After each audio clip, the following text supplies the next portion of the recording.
The restaurant was empty except for one table. It was 11 p.m. on a Tuesday, well past closing time, but the young man sitting alone hadn't noticed. Or didn't care. Jason Sterling, 24 years old, sat hunched over his laptop, designer suit jacket draped over the chair beside him, his third espresso growing cold. The glow of his screen illuminated a face that was handsome but hardened, young but already carrying the weight of relentless ambition. His fingers flew across the keyboard, closing another deal, making another $1,000 while most people slept. "Sir, we closed 30 minutes ago." Jason didn't look up. "I'm aware. I'll leave when I'm finished. This is a public establishment. I'm a paying customer." The voice that had spoken belonged to Thomas Chen, 68 years old, wearing a waiter's uniform that had seen better decades. His back was slightly bent from years of carrying trays, his hands weathered from thousands of plates washed, tables wiped, orders taken.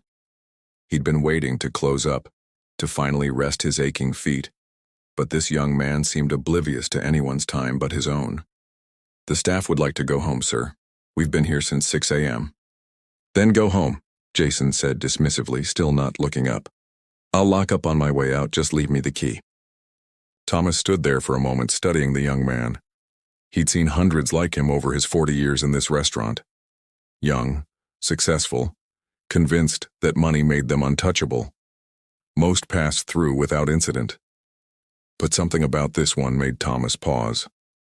Maybe it was the way Jason's hands trembled slightly despite his confident voice. Maybe it was the dark circles under his eyes that no amount of expensive skincare could hide. Maybe it was the 3 empty energy drink cans scattered around the laptop. "What's your name, son?" Thomas asked, his voice softer now. "Not your son, and it's none of your business." "Jason Sterling," Thomas said calmly. "Graduated from Stanford 2 years ago. Started your own tech consulting firm. Made your first million at 23. I read the article about you in the Business Journal last month. They had your picture." Jason finally looked up, irritation flickering across his face. "So you know who I am. Great. Then you know I'm busy and important, which means you should—" "Leave you alone?" Thomas finished. "No, I don't think I will." He pulled out the chair across from Jason and sat down, wincing slightly as his knees bent. Jason stared at him in disbelief. "What are you doing? I didn't invite you to sit." "No, you didn't. But I'm sitting anyway, because someone needs to tell you something, and it might as well be me. I don't have time for whatever wisdom you think you have to share, old man. I have 3 conference calls tomorrow morning with clients in London, Singapore, and New York. I have—" "Nothing," Thomas interrupted quietly. "You have nothing that matters." The words hung in the air. Jason's face flushed with anger. "Excuse me? Do you have any idea how much money I made today? More than you make in a year, I guarantee it. I'm building an empire. I'm dying," Thomas said simply. "Maybe not physically, not yet, but everything else? Already dead." Jason slammed his laptop shut. "That's enough. I'm reporting you to management. What's your name?" "Thomas Chen. And I am the management. I own this restaurant. Have for 37 years. That stopped Jason cold. His mouth opened, then closed. Thomas smiled gently. "Surprised, why? Because I'm wearing a waiter's uniform? Because I was cleaning tables? Son, I do that every night. Have since I bought this place in 1986. You own this restaurant?" Jason said slowly. "But you're working? Yes. Serving people? Yes. Cleaning? Yes." Thomas leaned back in his chair. "See, that's your first problem. You think certain work is beneath certain people. You think because you made $1 million, you're above waiting for closing time like everyone else. You think because I'm wearing this uniform, I must be poor, powerless, insignificant." Thomas pulled out his phone and opened his banking app, turning it to show Jason. The number on the screen made Jason's eyes widen. $8.3 million, Thomas said calmly. "That's my current net worth. This restaurant, paid off. 2 more restaurants in the city, paid off. My house, paid off. My children's education, paid for. My retirement, secured. and I still come in every night and wait tables. Want to know why? Jason couldn't speak. He just stared. Because that's how I stay rich, Thomas said. Not in money. In the things that actually matter. Every night I talk to people. I learn their stories. I see their struggles and their joys. I remember that no matter how much money I have, I'm still just a human being serving other human beings. And that keeps me humble. That keeps me grateful. That keeps me sane. Thomas stood up slowly, his knees creaking. You made $1 million at 23. Congratulations. I made my first million at 35. Took me 12 years of 18-hour days, sleeping on this very floor, eating leftover food from the kitchen. And you know what I learned? He paused, looking down at Jason with something that wasn't quite pity but wasn't judgment either. It was concern. The kind of father shows a son who's about to make a terrible mistake. I learned that making money is easy compared to becoming a person worth being. I learned that success without significance is just noise. I learned that if you don't know why you're working, then working will eventually destroy you. I know why I'm working, Jason said defensively, but his voice lacked conviction. Do you? Then tell me. Why are you here at 11 p.m. on a Tuesday alone in an empty restaurant, too focused on your screen to even see the people around you? Jason opened his mouth to respond, then closed it. His hands, which had been so confident on the keyboard minutes ago, now fidgeted with his watch. A $15,000 Rolex that suddenly felt heavy on his wrist. I'm building something, he finally said. I'm trying to prove.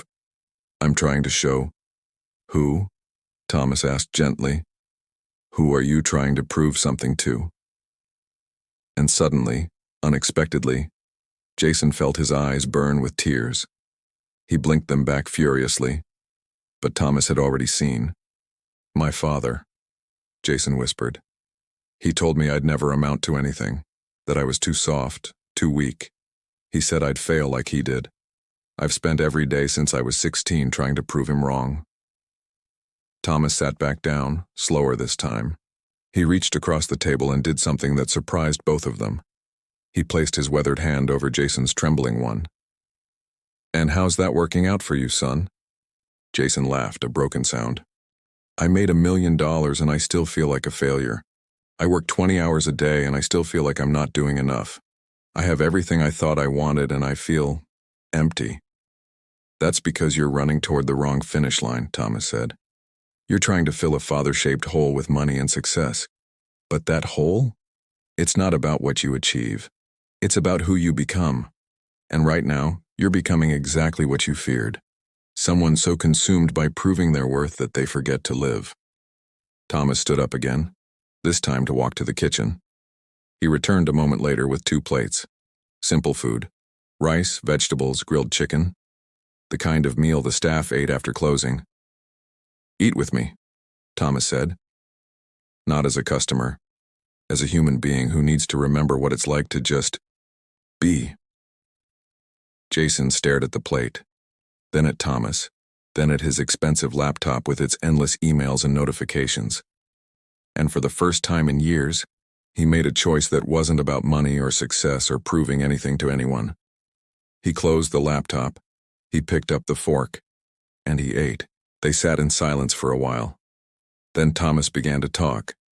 He told Jason about coming to America at 23 with $200 in his pocket, about working 3 jobs while learning English, about saving every penny for 5 years to buy this restaurant, about the first time a customer thanked him not just for the food but for his kindness, about meeting his wife here, about raising 3 children while building a business, about the nights he wanted to quit but didn't because he'd learned something crucial.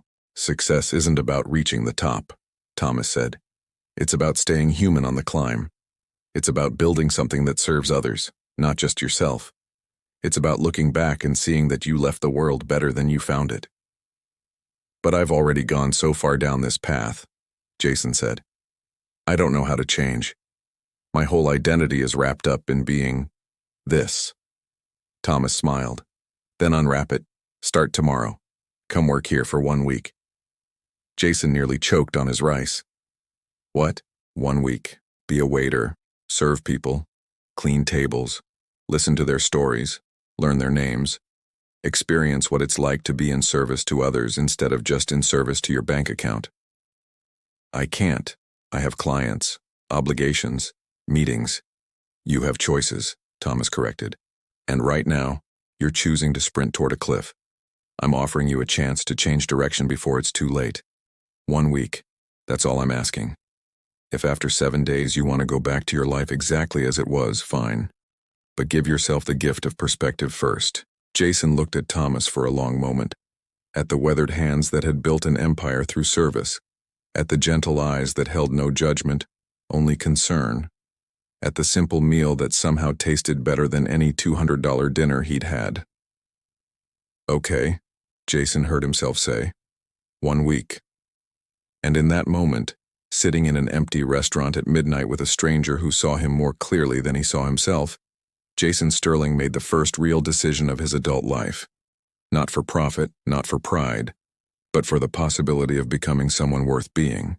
The transformation wouldn't happen overnight. It would take 7 days of sore feet, humbling mistakes, and eye-opening conversations. It would take confronting everything he thought he knew about success, wealth, and worth. It would take breaking down the walls he'd built around his heart and learning to see people, really see them, for the first time in his life. But it would start here, with a simple yes, with a choice to serve instead of take, with the courage to admit that maybe, just maybe, he didn't have all the answers. Thomas stood up and extended his hand. 6 a.m. tomorrow, don't be late.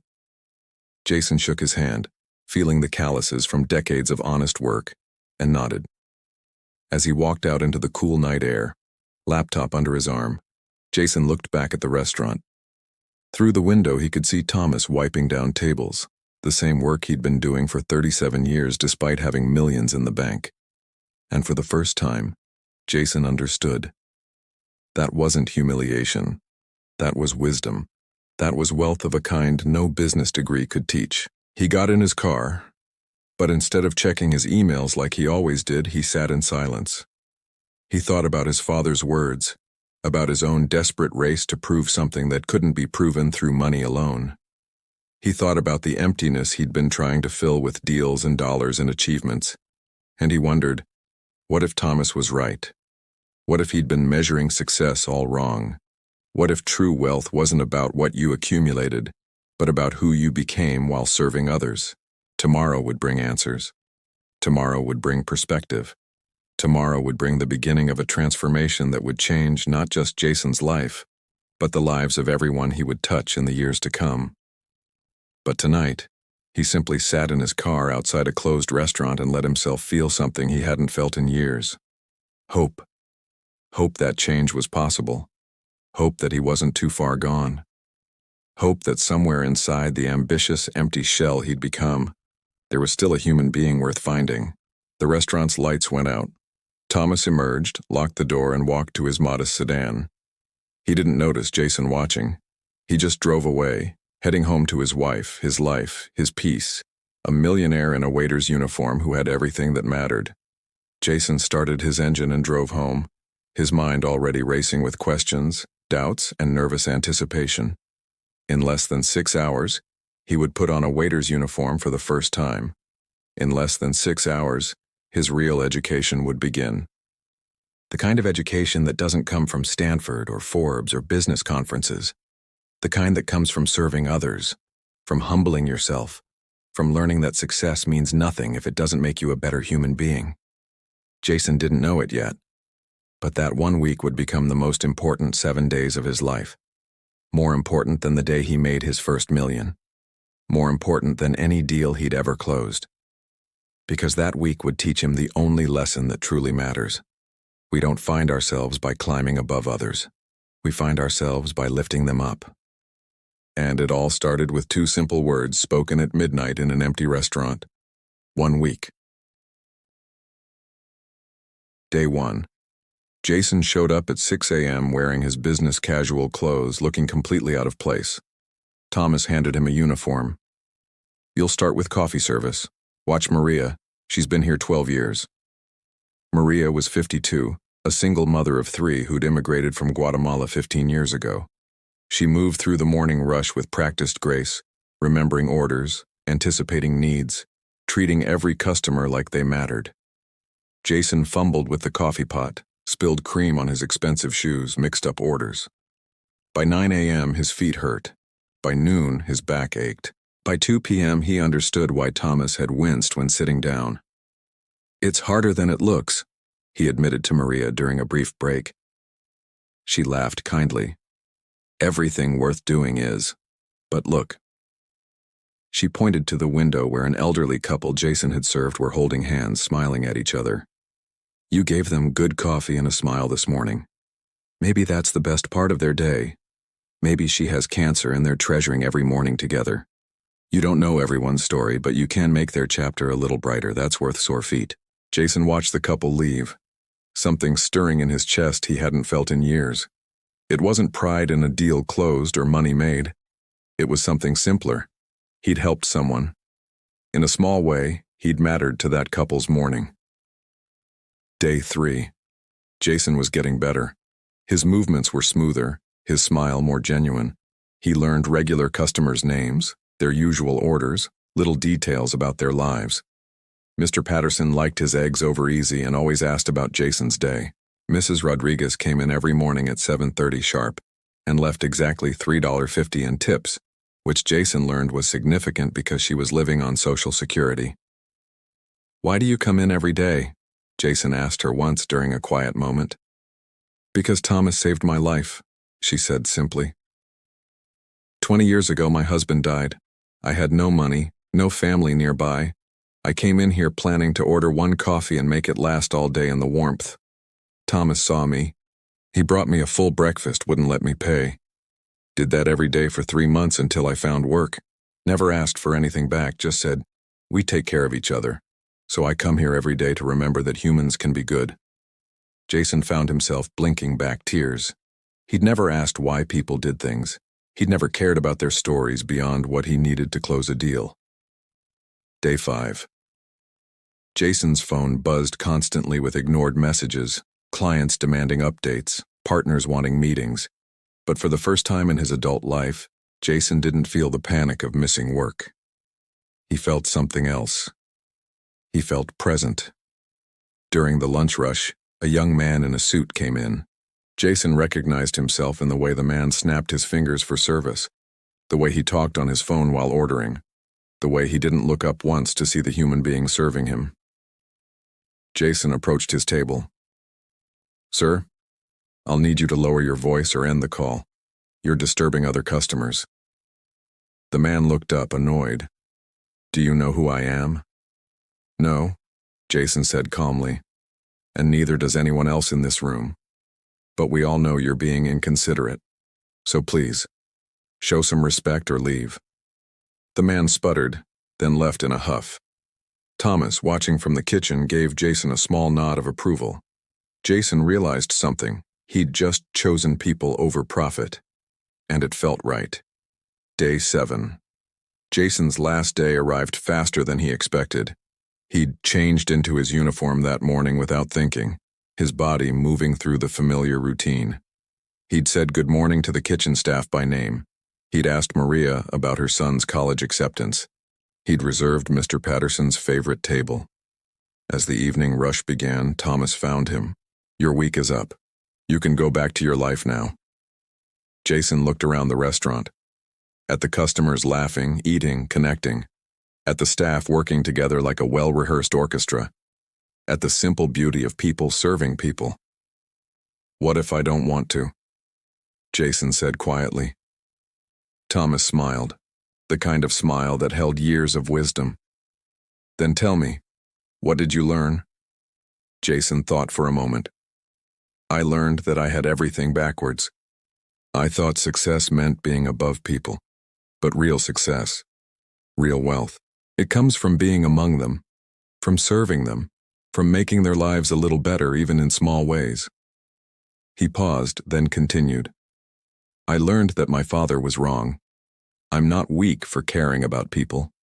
That's actually the strongest thing I can do. And I learned that I've been so busy building an empire that I forgot to build a life."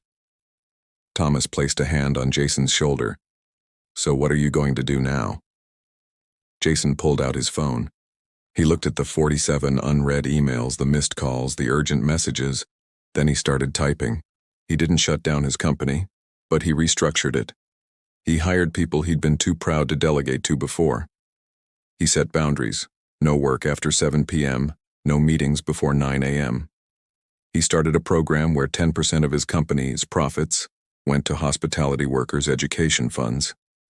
And every Tuesday night, Jason came back to Thomas's restaurant, not as a customer, as a waiter. He'd work the evening shift, reminding himself where real wealth came from, reminding himself that success without service was just accumulation, that money without meaning was just numbers. 3 years later, Jason stood at a podium in front of 500 young entrepreneurs at a business conference. His company had tripled in value.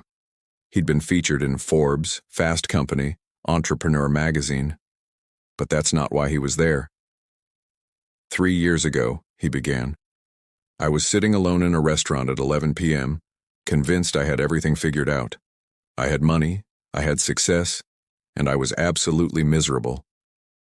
He told them about Thomas, about the week that changed his life, about learning that true wealth isn't measured in dollars but in the lives you touch, the people you serve, the human you become in the process.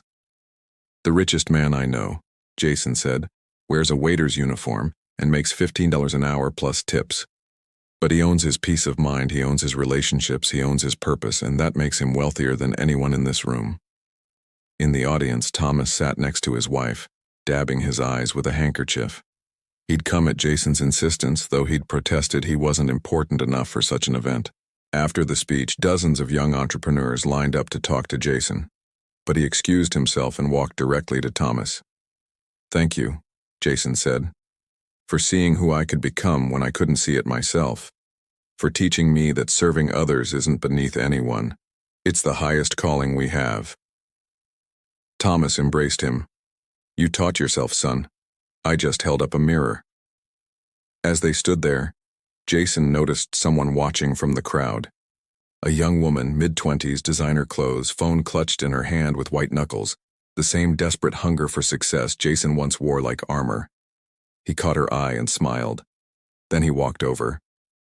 Hi, I'm Jason. You look like you could use some coffee and maybe a conversation. She looked surprised. I'm nobody important.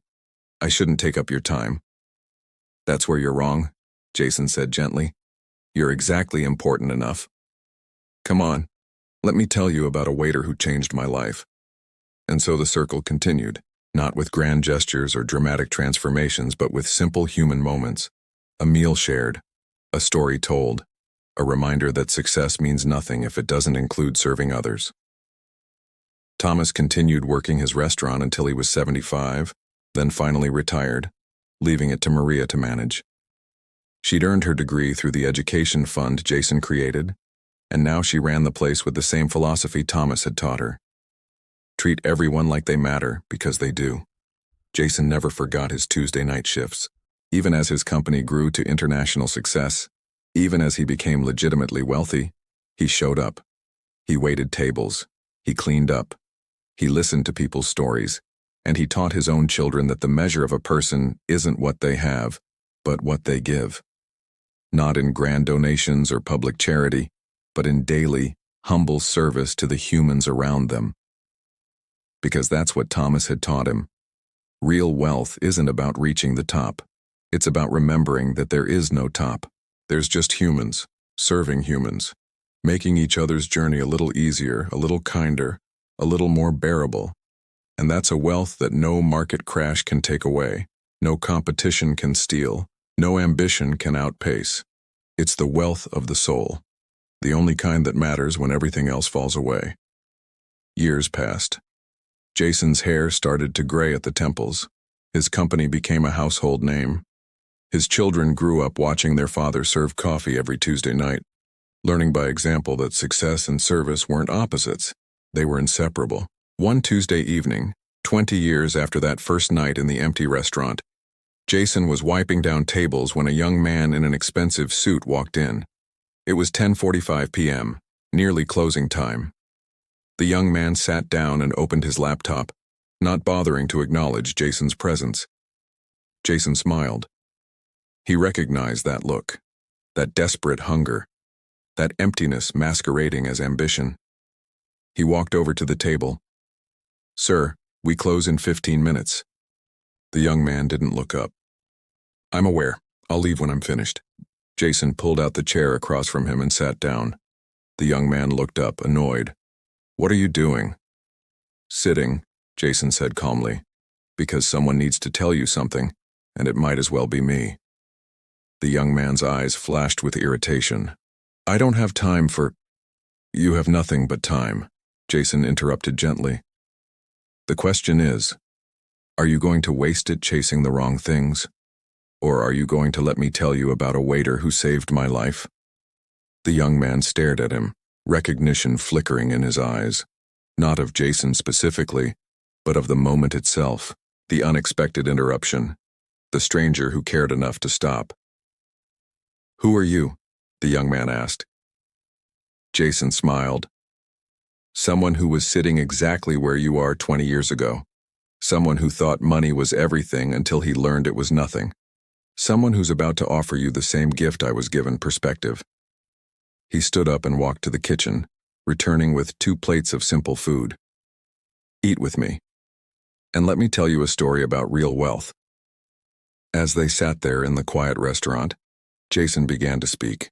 He told the story Thomas had told him. He shared the lessons he'd learned during that transformative week. He offered the same challenge. 1 week of service, of humility, of learning to see people instead of opportunities. And as he talked, he saw the young man's defenses slowly crumble, just as his own had 2 decades earlier.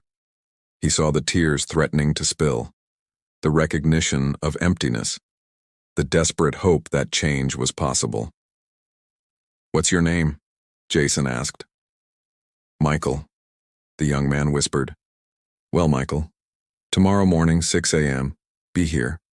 I'll teach you everything Thomas taught me, and then someday when you meet someone sitting where you are now, you'll teach them. That's how this works. That's how real wealth multiplies, not in bank accounts but in transformed lives." Michael looked at Jason for a long moment. Then he nodded. Jason stood and extended his hand. "Don't be late." As Michael left, Jason looked around the restaurant. At the tables he'd cleaned thousands of times. At the kitchen where Maria, now in her 70s, still occasionally came in to cook. At the photos on the wall. Thomas and his wife at the grand opening in 1986. Thomas receiving a community service award. Thomas with 3 generations of his family. Thomas had passed away 5 years earlier, peacefully in his sleep, surrounded by people who loved him. At his funeral, over 300 people came. Customers whose lives he'd touched, staff he'd mentored, strangers he'd helped in quiet moments of need. The line stretched around the block. Jason had given the eulogy.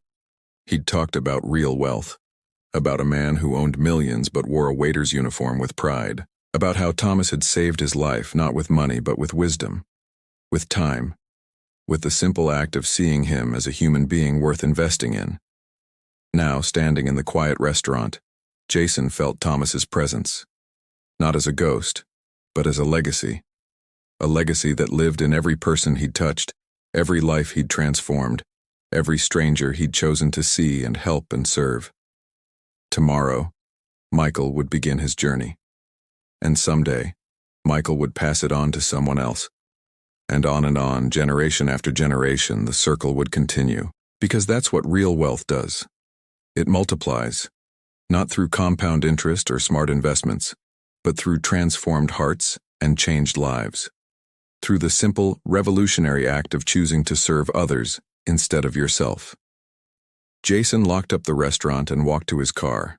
He was 44 now, successful beyond his wildest dreams, wealthy in every sense that mattered.